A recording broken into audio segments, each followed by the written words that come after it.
El movimiento literario que vamos a estudiar hoy es el clasicismo. Habría que precisar que cuando se habla del clasicismo nos estamos refiriendo pues al movimiento literario más antiguo del mundo occidental. Comprende las manifestaciones literarias de dos culturas, Grecia y Roma. Pero nosotros nos vamos a centrar hoy en el clasicismo griego. Vamos a hablar sobre las características del clasicismo griego, sus periodos o etapas, sus autores más representativos y analizaremos y veremos el argumento de algunas de las obras más importantes de este periodo. ¿Correcto? Lamentablemente es muy poco lo que se ha logrado conservar de todo lo que fue la literatura griega de la antigüedad. Nos estamos hablando más o menos de qué época, muchachos. Siglo IX antes de Cristo al siglo II después de nuestra era. ¿Sí? Les decía que hay muy poco lo que se ha logrado conservar. Los estudiosos de la literatura antigua, de la literatura griega antigua, nos hablan más o menos que lo que ha llegado a nuestros días es algo así como un 10% nada más. O sea, muchísimas obras se han perdido, pero se conservan obras como la Ilíada, la Odisea, Edipo Rey, la Orestiada, Prometeo encadenado, y algunas obras pues de gran interés, de gran valía, ¿no? Entonces, lo que es motivo de estudio y de asombro por los lectores contemporáneos. Fíjense, han pasado cuántos siglos y esta literatura sigue asombrándonos y sigue siendo todavía motivo de inspiración.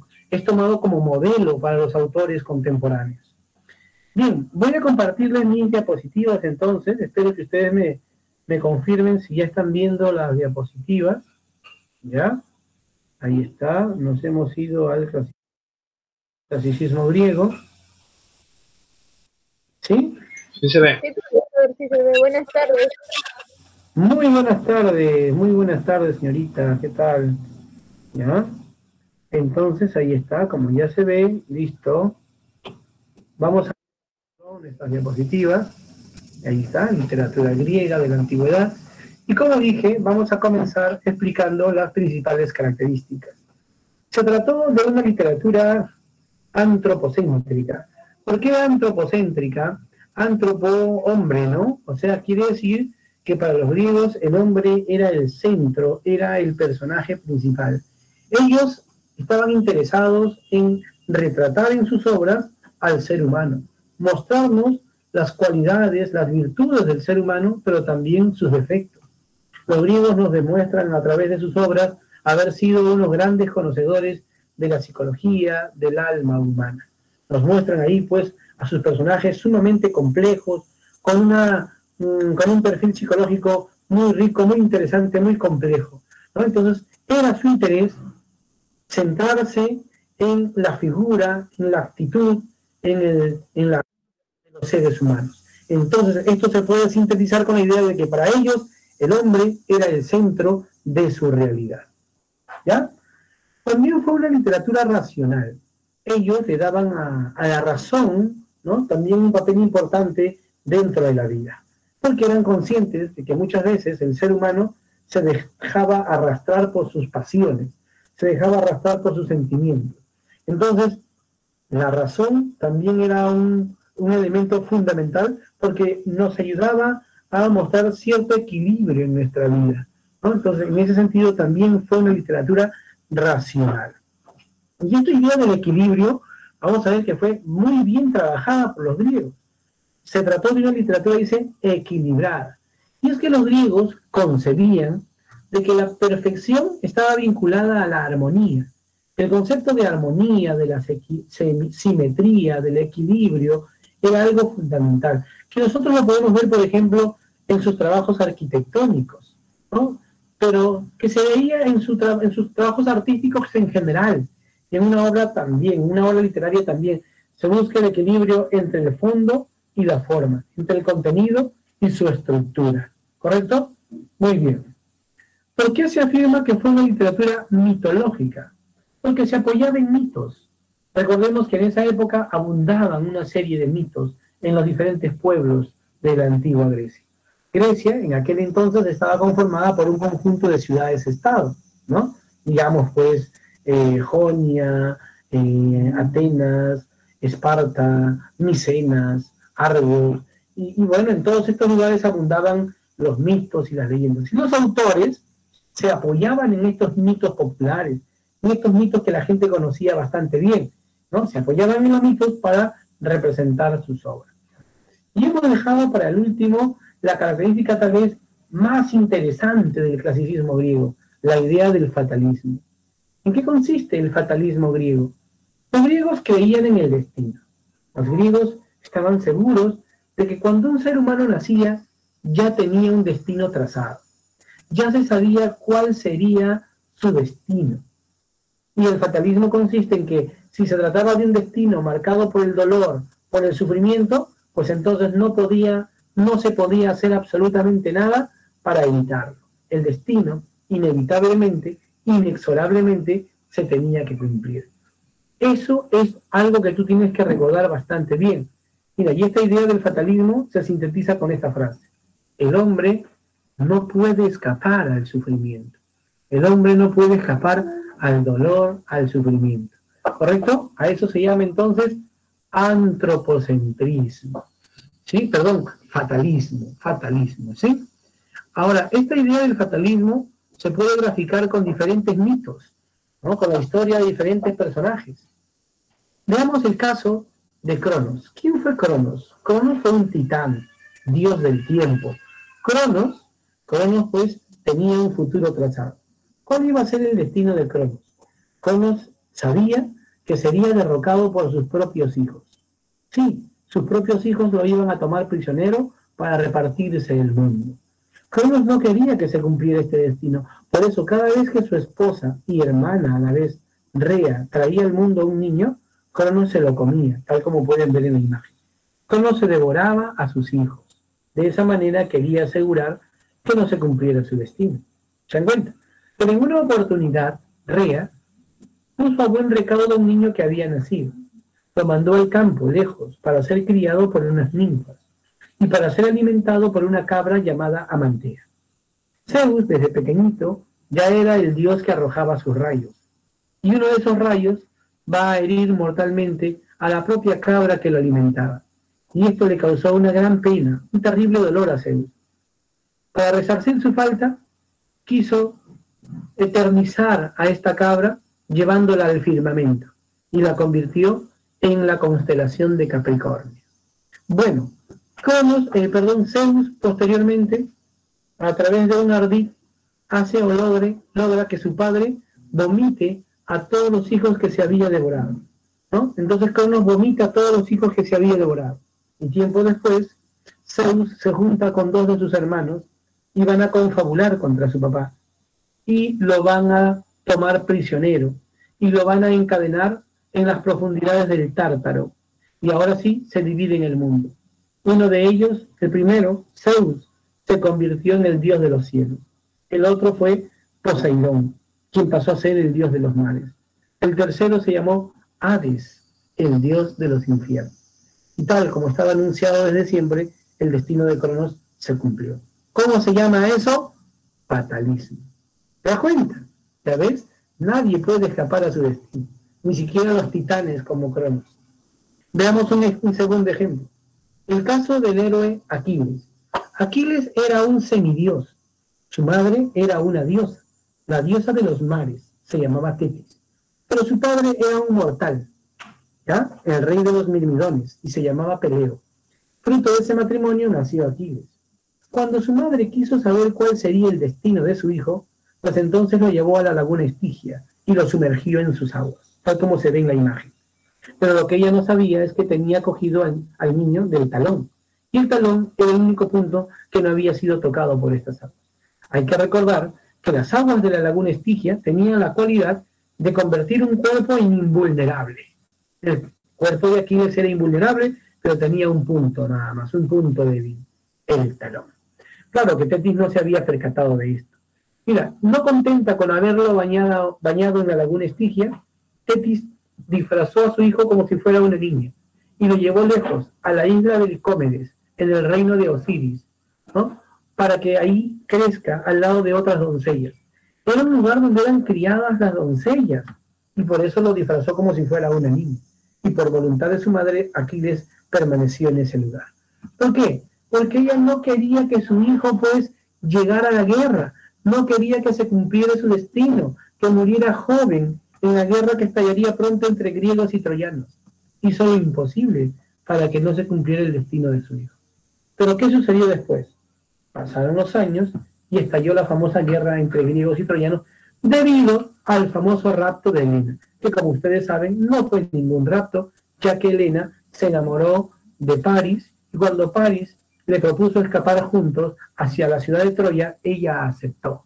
Abandonó a su esposo, el rey de Esparta, Menelao, y a su hija, porque ya tenía una hija con Menelao, una joven llamada Hermíone.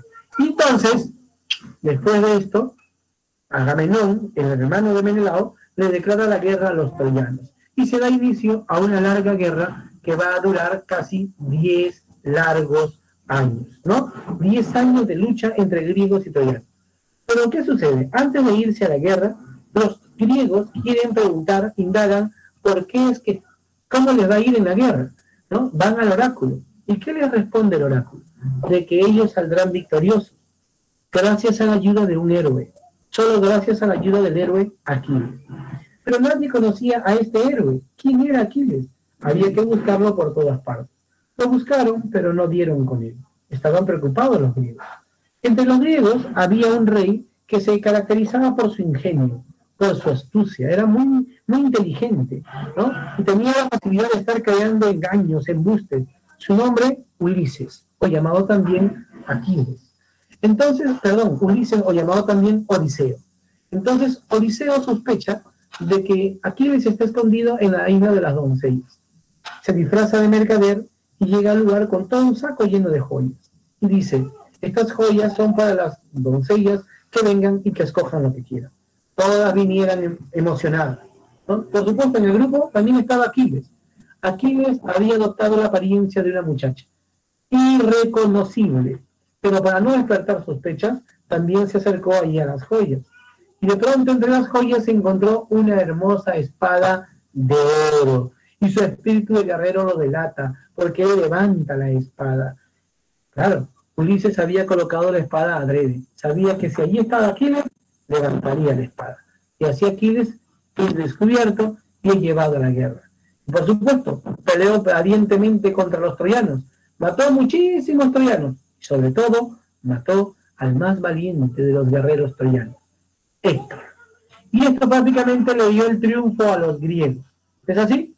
Bueno, pero casi al finalizar la guerra, París dispara su flecha contra Aquiles. El dios Apolo, que sabe que Aquiles ha sido bañado en la laguna Estigia, pero que tiene un punto débil, guía la flecha envenenada hacia el talón, y de esa manera le causaron la muerte a Aquiles. Aquiles murió casi al finalizar la guerra entre griegos y troyanos. Finalmente se cumplió su destino. ¿Qué vemos ahí? Fatalismo. Nadie puede hacer nada para que su destino se cumpla, ¿no? Nadie puede evitarlo. El destino se cumple inexorablemente. Y eso pasaba con los titanes como Cronos, con los semidioses como Aquiles. Imagínate en qué condición se encontraban los pobres humanos. Pues nada, igual, a cumplir su destino. Ahí está el caso del rey Edipo. Edipo, rey de Tebas. ¿Cuál era el destino de Edipo? Le habían dicho que su destino era que él mataría a su propio padre y se casaría con su madre, ¿no? Con quien tendría hijos. Imagínense. ¿Y se cumplió o no el destino de Edipo, muchachos? ¿Ah? Claro que se cumplió. Un destino terrible, como vamos a ver. Veamos ahora las etapas o periodos del clasicismo griego. El clasicismo griego, y escúchalo bien, atraviesa por 3 etapas. ¿Cuáles son? El periodo arcaico o jónico, el periodo ático o clásico, y el periodo helenístico o de decadencia. 3 periodos, muchachos. Sin embargo, solamente resaltamos los 2 primeros, porque a esos 2 primeros periodos pertenecen los autores que vamos a estudiar. ¿Correcto? Dentro del periodo arcaico jónico, ubiquémonos, más o menos siglo IX a.C., dentro de este periodo, ¿ya? Está pues el género épico y el género lírico. En la épica, ¿qué tenemos en la épica, muchachos? En el género épico tenemos Uno de los más grandes poetas de la antigüedad, Homero, a quien se le atribuyen la Ilíada y la Odisea, ¿no? Pero también está el poeta Hesíodo, un poeta didáctico, autor de la Teogonía. La Teogonía es una obra maravillosa donde nos cuentan, pues, todo sobre la mitología griega, cómo surgen los primeros entes de la naturaleza, los personajes mitológicos, ¿no? Y luego, pues, los dioses olímpicos, hasta que aparecen también los hombres. Todo eso lo cuenta Hesíodo en la Teogonía. Él también es autor del libro Los Trabajos y los Días. Y ya dentro del género lírico tenemos al poeta de las Olimpiadas, Píndaro, con sus epinicios, y a la poeta Safo de Lesbos. Safo escribió una serie de poemas llamados epitalamios, donde resalta también la belleza de otras mujeres. Ella desarrolla una poesía sensual y erótica. Ella justamente le canta también a otras mujeres, ¿no? Y debido a esa inclinación, ¿no? Y puesto que Safo era del pueblo de Lesbos, de ahí justamente va a derivar la palabra lesbianismo. Muy bien. Ahora vamos a centrarnos en Homero y sobre todo vamos a hablar sobre los poemas homéricos. Luego pasaremos a hablar sobre el segundo periodo y el teatro. ¿Ya? Entonces nos centramos primero en el periodo arcaico jónico, género épico, y hablemos de los poemas homéricos. Ahí está la Ilíada.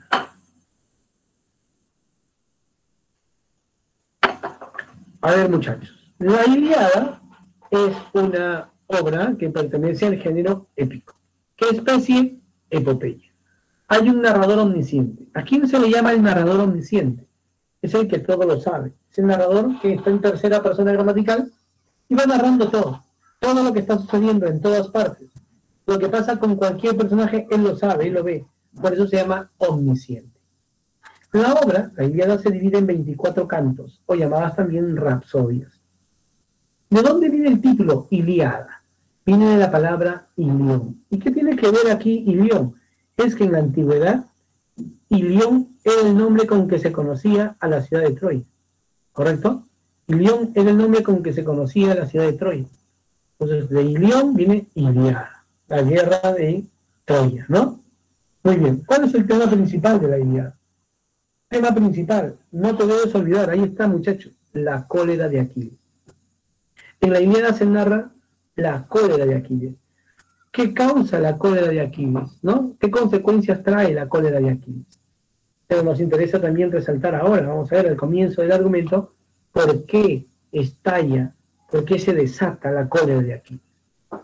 Otra característica importante de la Ilíada es que aquí aparecen siempre una frase que adjetiva al protagonista.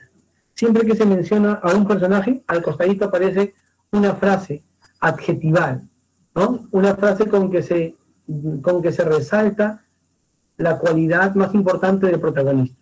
Por ejemplo, cada vez que se menciona a Aquiles, a continuación se dice el de los pies ligeros. Agamenón, el de ojos de perro y corazón de ciervo. Héctor, el de tremolante casco. Zeus, el que amontona las nubes. Helena, la de los níveos brazos. Níveos, recordemos, quiere decir blancos. Entonces, la de los brazos blancos. Helena. Muy bien. Vamos a relatar los hechos más importantes de la obra.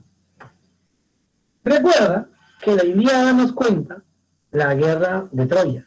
Y esta guerra duró 10 años. Sin embargo, la Ilíada no abarca toda la guerra. Solamente abarca los últimos días de lucha entre griegos y troyanos.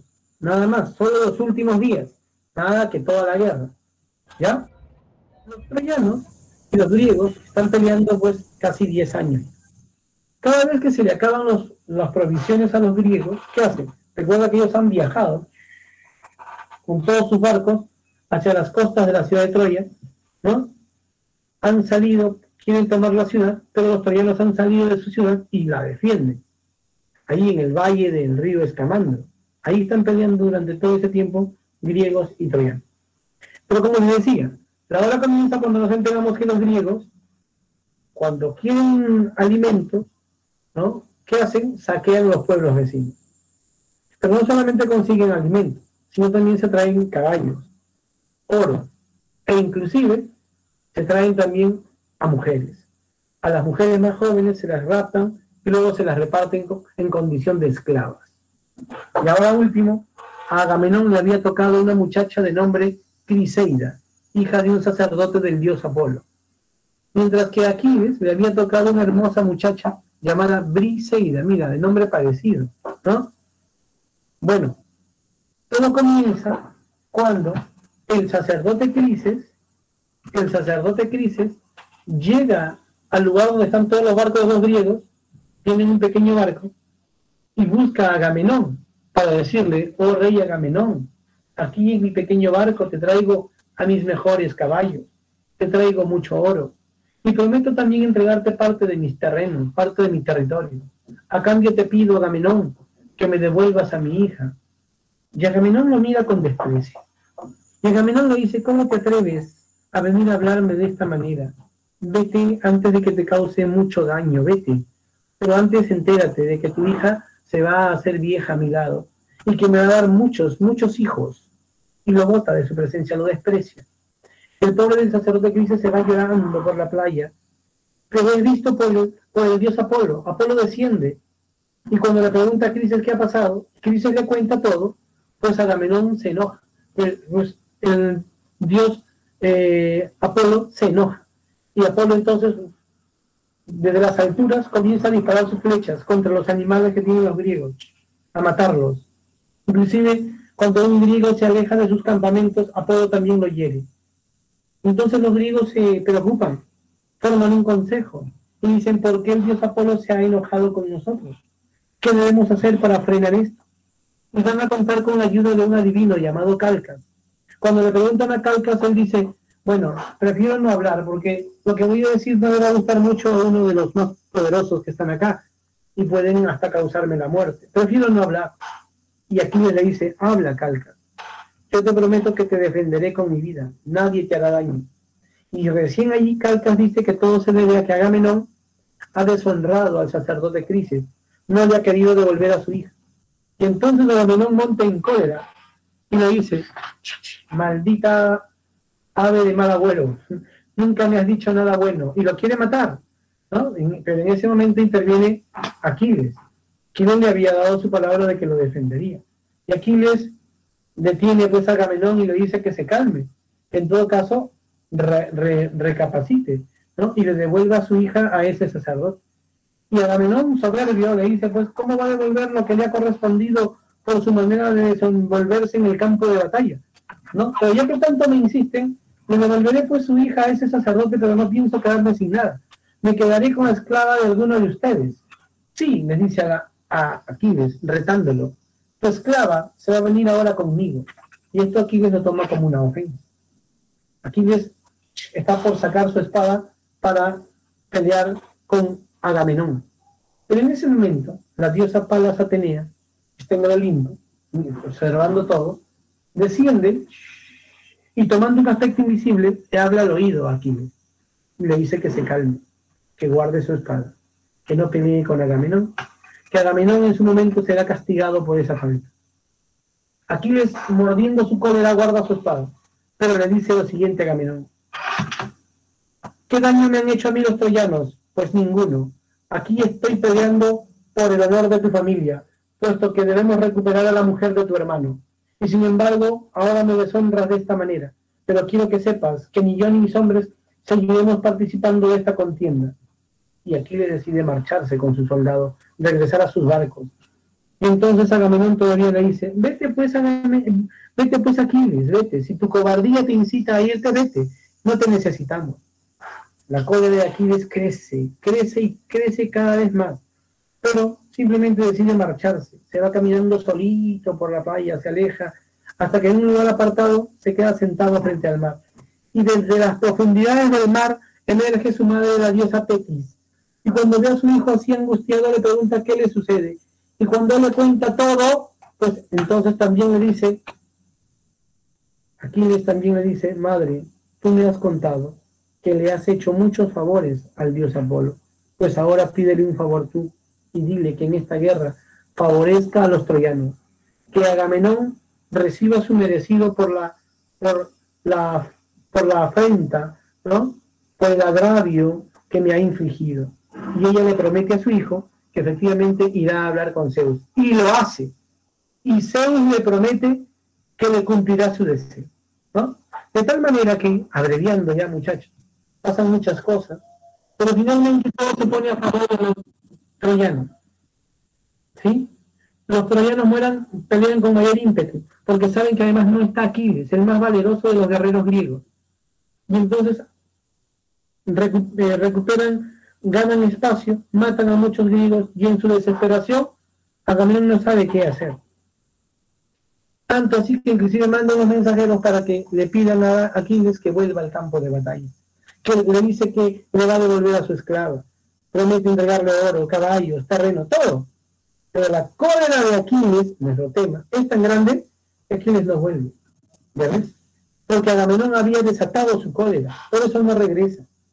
Sin embargo, Patroclo, ¿no? Soldado muy afín a Aquiles, le va a rogar que al menos permita que él sí vuelva al campo de batalla. Y le pide además que le preste su armadura para engañar a los troyanos. Porque Aquiles tenía una armadura hecha de oro puro, que su madre le había pedido que confeccionara al dios Hefaisto. Y entonces ahora Patroclo vuelve con la armadura de Aquiles y los troyanos se asustan. Piensan que ha regresado Aquiles. Y Patroclo saca provecho de la situación. Mata a muchos troyanos, ¿no? Los griegos recuperan espacio. Todo bien, pero el dios Apolo, atento a todo, desde las alturas desciende y arrebata el casco a Patroclo. Y todos se dan cuenta de que es un engaño, no es Aquiles. Y buscan atacarlo. Patroclo se defiende valientemente. Pero ¿quién lo alcanza? Héctor. Héctor mata a Patroclo. Y se va a llevar su cadáver, porque quiere conservar la armadura de Aquiles como un trofeo de guerra. Pero los griegos no van a permitir que deshonren el cadáver de Patroclo y pelean por el cadáver. Quieren recuperar el cadáver de Patroclo. Todas estas noticias, todo esto llega a oídos de Aquiles, quien recién al enterarse de la muerte de Patroclo decide volver por venganza. Viene con sed de venganza, vuelve para acabar con la vida de los troyanos y sobre todo de Héctor. Mata a muchos troyanos y luego se encuentra cara a cara con Héctor. Esa lucha iba a decidir ya el triunfo de uno de los dos bandos. Dialogan antes de pelear, es algo muy interesante este diálogo. Entre otras cosas, Héctor le dice a Aquiles: el que venza aquí tiene que dar su palabra de que entregará el cuerpo del vencido a sus familiares para que sea sepultado, para que reciba sepultura. Pero la cólera de Aquiles es tan grande que le dice lo siguiente: entérate, Héctor, que dentro de poco te voy a matar, y que después tu cadáver será alimento de mis perros. Y pelean. Y como es sabido, Aquiles mata a Héctor.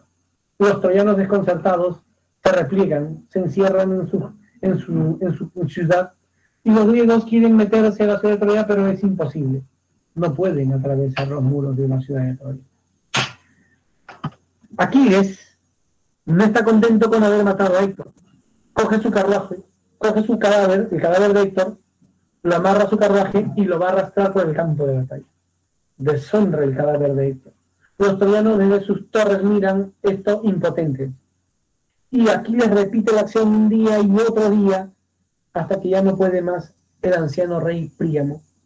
Y arriesgando su vida, atraviesa el campo de batalla y va a buscar a Aquiles para que por favor le devuelva el cadáver de su hijo. En un primer momento Aquiles no acepta, pero luego al ver lloroso al anciano, siente compasión y le dice que se lleve el cadáver de su hijo. Así lo hace Príamo. Y la obra, la Ilíada, termina cuando se celebran los funerales de los funerales de Héctor dentro de la ciudad de Troya, al tiempo que los griegos también celebran los funerales de Patroclo. Te recuerda, porque al final se conoce con este dato del fin de la Ilíada, los funerales de Héctor. No te olvides, ¿correcto? Muy bien. Ahora veamos el caso de la Odisea. ¿Leíste la Odisea? No. La Odisea. La Odisea, muchachos, también pertenece al género épico, también es una epopeya, Tiene un narrador omnisciente en tercera persona que lo está contando todo, pero también hay un narrador protagonista. Es el narrador que cuenta su propia historia. Es el mismo Ulises acá. También tiene 24 cantos o rapsodias. ¿Por qué la obra se llama La Odisea? Por el nombre Odiseo del protagonista. ¿Cuál es el tema principal? Si en la Ilíada es la cólera de Aquiles, en la Odisea el tema principal es el retorno de Ulises. Ulises retorna, ¿no?, a su ciudad donde le espera su fiel esposa Penélope y su joven hijo Telémaco. Justamente, si bien es cierto que la obra se divide en 24 cantos, hay 3 momentos muy bien definidos que se pueden reconocer. 3 etapas. La telemaquia. La telemaquia se llama el conjunto de capítulos donde el protagonista es el joven Telémaco. Telémaco sale a buscar noticias de su papá, el rey Ulises, ¿no? ¿Por qué? Porque todos han regresado. Ya pasaron 10 años de que finalizó esa guerra. Bueno, o sea, 10 años pelearon y 10 años después de terminar la guerra, en total 20 años. Y el joven Telémaco no ve a su padre. Y Telémaco va a visitar primero al anciano rey Néstor en la ciudad de Pilos. Y allí Néstor le va a decir que él le puede asegurar que su papá no murió en la guerra. Que al finalizar la guerra, él vio con vida a su padre y lo vio al lado de Menelao. Y le recomienda entonces viajar a Esparta para pedir noticias sobre su padre al rey Menelao. Entonces continúa ahora su viaje Telémaco y se entrevista con Menelao, a quien ve acompañado de su esposa Helena. ¿Ya? Bueno, a esta parte se le llama la telemaquia. Luego tenemos la parte central, que es la parte más grande de la obra. Es la parte donde vemos en varios capítulos cómo es que el protagonista Ulises le cuenta su historia al rey de los Feacios. Ulises, después de muchas peripecias, ha llegado a la isla de los Feacios y va a ser ayudado por el rey Alcinoo, ¿no? Y Alcinoo le dice: cuéntame todo lo que has vivido, cuéntame tus aventuras, cuéntame. Y es ahí donde Ulises, en primera persona gramatical, narra, comienza a narrar todo lo que vivió, por ejemplo, en la isla de los lotófagos, todo lo que vivió en la isla de los cíclopes, ¿no? Todo lo que le pasó con el cíclope Polifemo, todo eso y más lo va a narrar este narrador protagonista. Y a esta parte de la obra se llama el nostos, el recuerdo. Y en los capítulos finales, ¿qué vemos? Una venganza. Ulises llega a Ítaca y allí, a escondida, de incógnito, ¿no?, va a planear su venganza. Y finalmente lo consigue. Mata a aquellos hombres que querían usurpar su trono, ¿no? Eso, en síntesis, muchachos, es algo que debe recordar sobre la Odisea. Muy bien. Y así como en la Ilíada pues había personajes con sus epítetos al costado, aquí también abundan muchos. Además de los que ya mencionamos, está también Odiseo, fértil en ardides, ¿no? O sea que muy fértil, muy capaz de crear engaños. Atenea, la de los ojos de lechuza. Vamos a ver ahora el siguiente periodo. ¿Cómo se llamaba el siguiente periodo? Periodo ático o clásico. Siglo V de Perícles, ¿no? El siglo de Perícles. Acá surge el teatro, con sus dos vertientes, tragedia y comedia, ¿ya? En la tragedia destacan pues Esquilo, Sófocles y Eurípides. Y en la comedia, a Aristófanes. Vamos a mencionar algo sobre Esquilo. Esquilo, queridos muchachos, es considerado el padre del teatro antiguo. Esquilo es padre del teatro antiguo. A Esquilo se le ocurrió aumentar a 2 el número de actores, y gracias a él, entonces se produce el diálogo entre los actores en la obra, ¿no? De otra manera, también, Esquilo presentó sus obras siempre en trilogías, 3 tragedias que estaban vinculadas. Lamentablemente, con el tiempo, de esas trilogías se han perdido 1, 2, ¿no? Y ya está incompleta.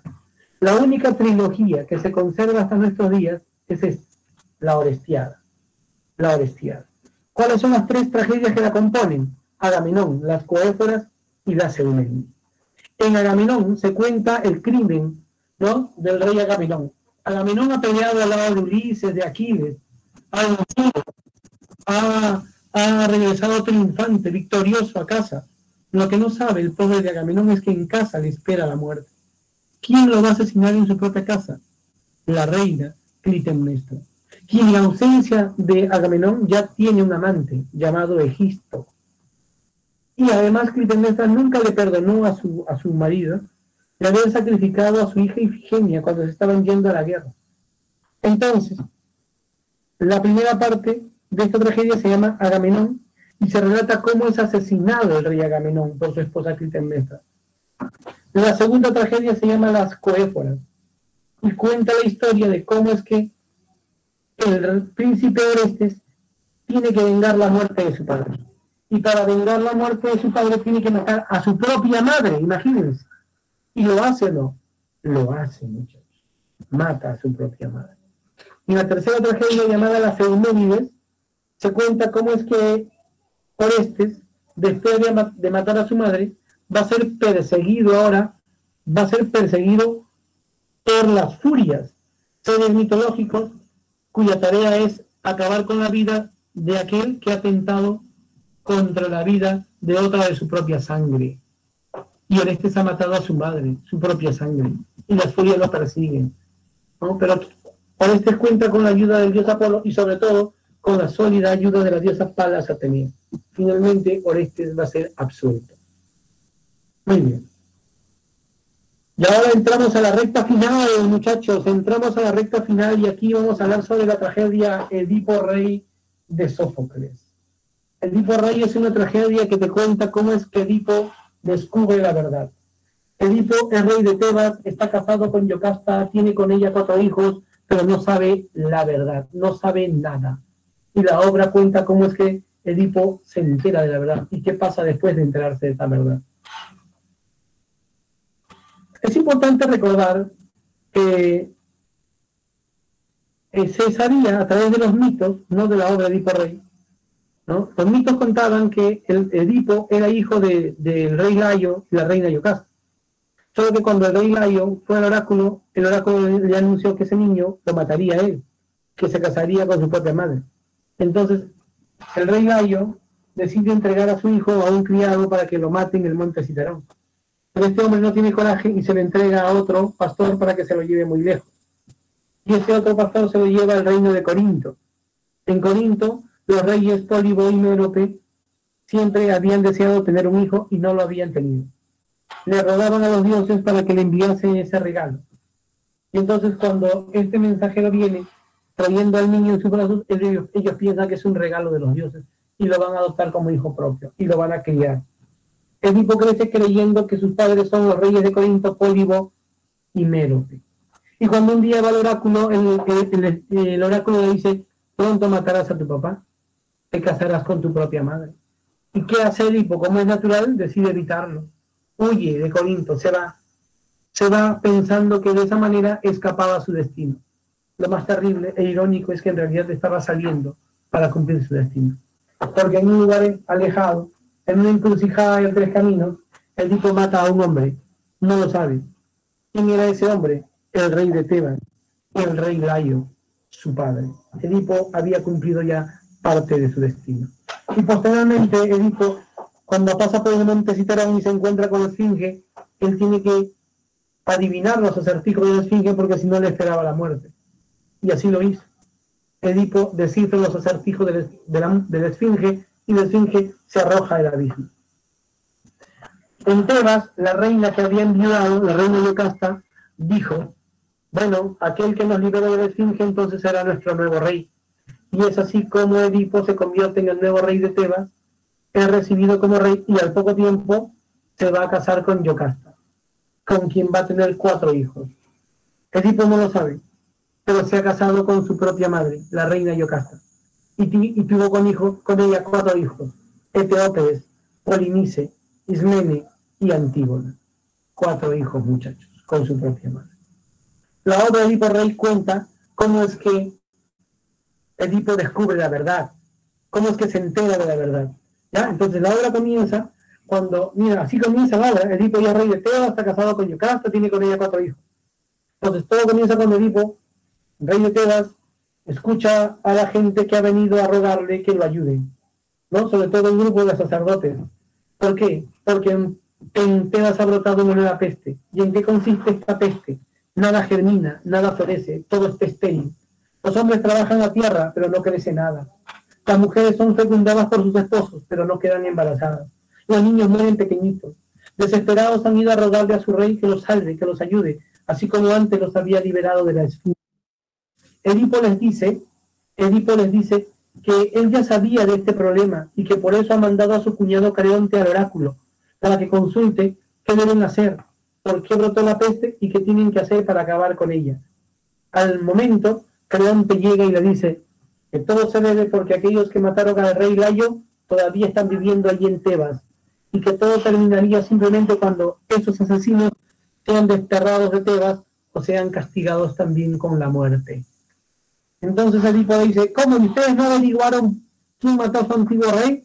No, porque de pronto nos vimos agobiados por la esfinge, y tan preocupados estábamos por la esfinge que al final no se averiguó nada.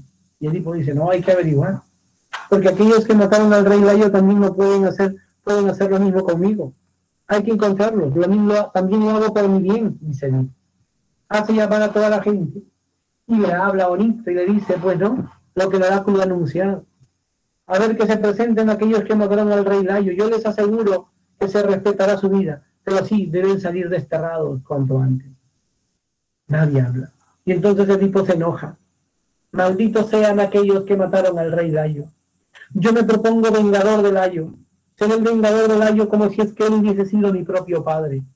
La ironía que muestra Sófocles en esta parte de la obra es terrible, escalofriante, ¿no? Y bueno, su cuñado Creonte le dice a Edipo, ¿y qué tal si llamamos al adivino Tiresias para que nos ayude? Muy bien pensado. Y van a mandar a traer al adivino Tiresias. Un viejito, ya ciego. Le preguntan, Tiresias, ayúdanos, ¿no? Tenemos que encontrar a aquellos que asesinaron al rey Layo. Y Tiresias sabe todo, solo que ya se había olvidado. Por eso dice, si hubiera sabido que para esto me hacías llamar, no hubiese venido. Es por tu bien, no me preguntes nada. Tiresias sabe quién es Edipo, con quién está casado Edipo, lo sabe todo, por eso no quiere hablar. Y Edipo se enoja y le dice que es insensible, pero además lo acusa, dice, eres ciego, malo, insensible. Y Tiresias se enoja y le dice, sí soy ciego, pero así ciego como estoy, yo puedo ver más que tú. Tienes dos ojos que no te sirven para nada. No me preguntes más, es por tu bien, te doy. Y Edipo se enfurece todavía más y le dice, si no estuvieses, sí, viejo y ciego, creería que tú mismo con tus manos mataste al antiguo rey. Y Tiresias, furioso, le va a decir ahora, ¿me acusas a mí? Pues quiero que sepas que si quieres encontrar a ese asesino, pues no hay necesidad de que te vayas lejos, porque ese asesino está aquí entre nosotros. Ese asesino eres tú. Y el hijo queda desconcertado. ¿Pero por qué le acusa? Dice, se queda pensando porque Tiresias ya se fue.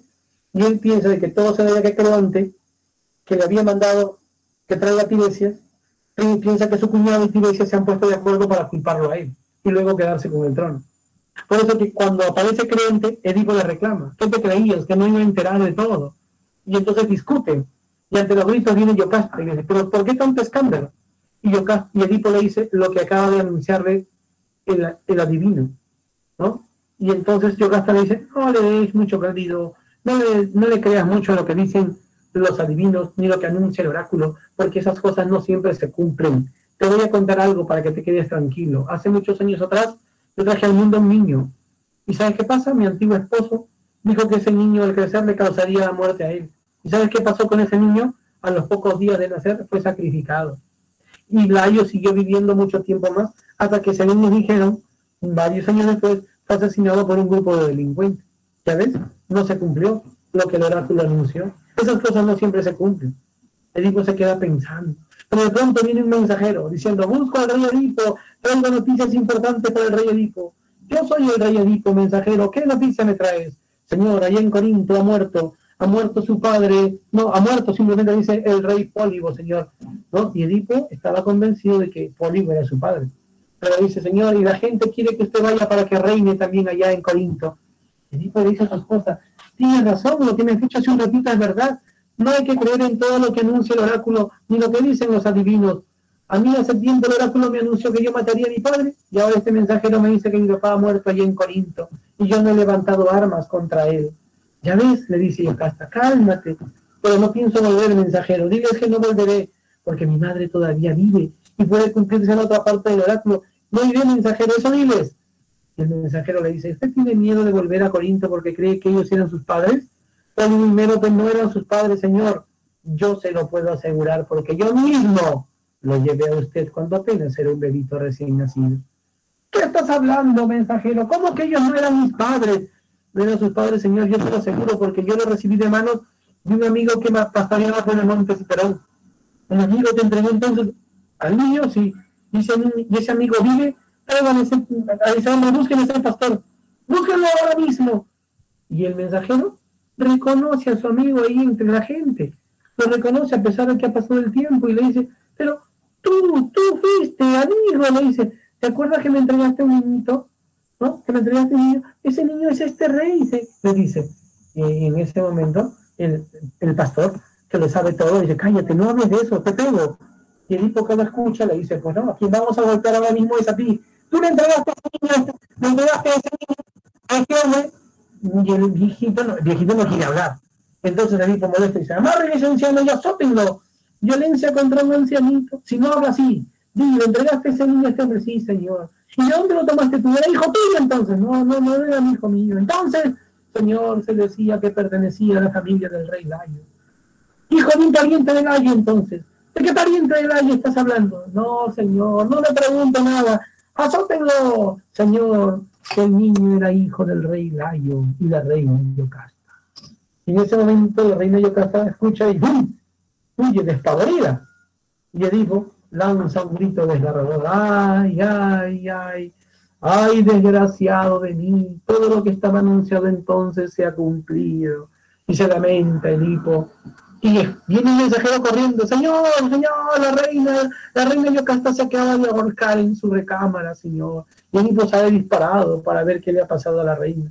Y luego viene un mensajero del interior del palacio que nos dice que el rey Edipo encontró muerta a su madre y que cogió unos alfileres y se ha cegado por completo.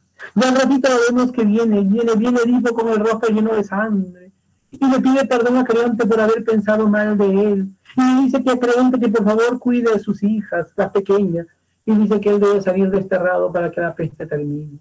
Y finalmente todos se meten al interior del palacio y así termina, muchachos, la tragedia Edipo, rey de Sófocles.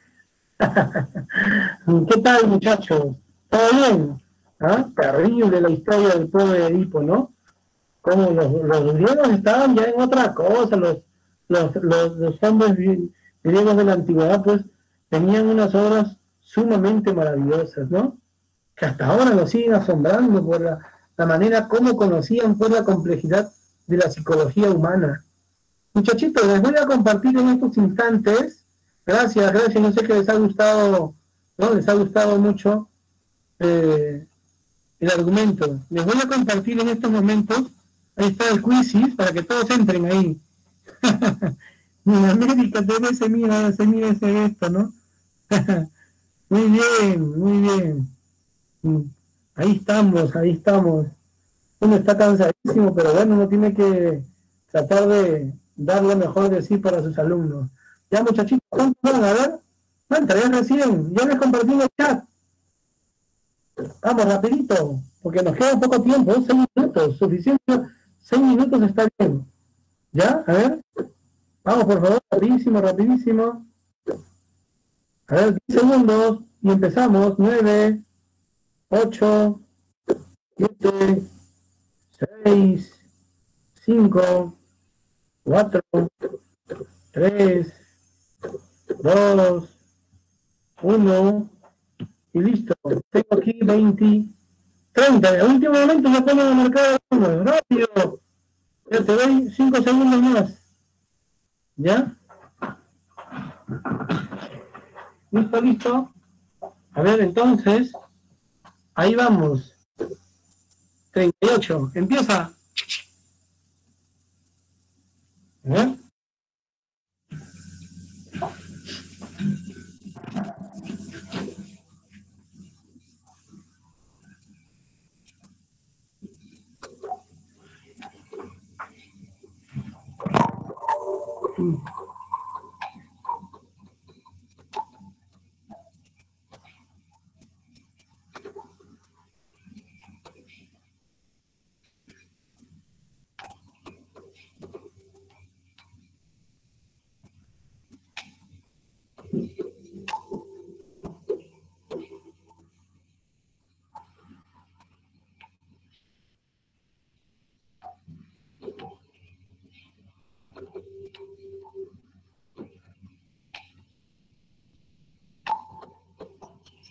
Vamos muchachos, se acaba el tiempo.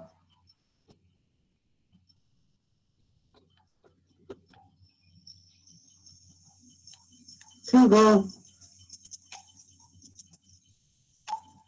Muy bien. A ver, veamos. Ahora, va adelante. Ajá. Va Sandra.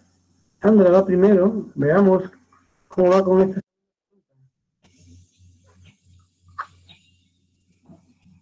Concéntrate.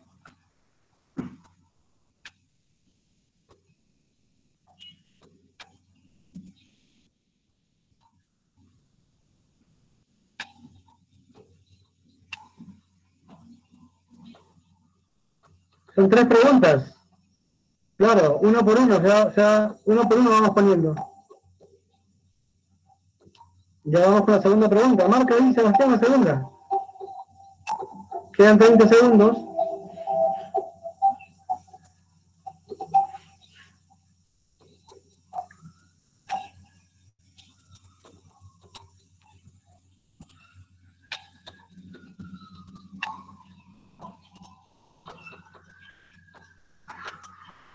Y 10.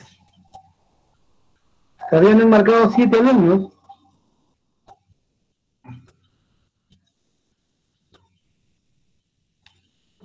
Listo. Muy bien, muchachos. Y vamos a ver dentro de un momento nuestro resultado final. Las señoritas están arriba. Muchachos. La última pregunta. ¿Qué afirmación es incompatible con la Edipo-Rey? Justo acabamos de ver la Edipo-Rey, muchachos.